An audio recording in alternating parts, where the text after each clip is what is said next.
يا أيها الذين آمنوا لا يسخر قوم من قوم عسى أن يكونوا خيرا منهم ولا نساء من نساء عسى أن يكن خيرا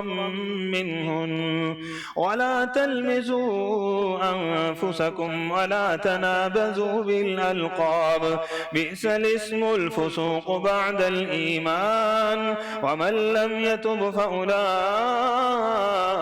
هم الظالمون يا أيها الذين آمنوا اجتنبوا كثيرا من الظن إن بعض الظن إثم ولا تجسسوا ولا يغتب بعضكم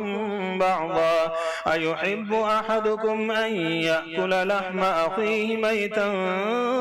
فكرهتموه واتقوا الله إن الله تواب رحيم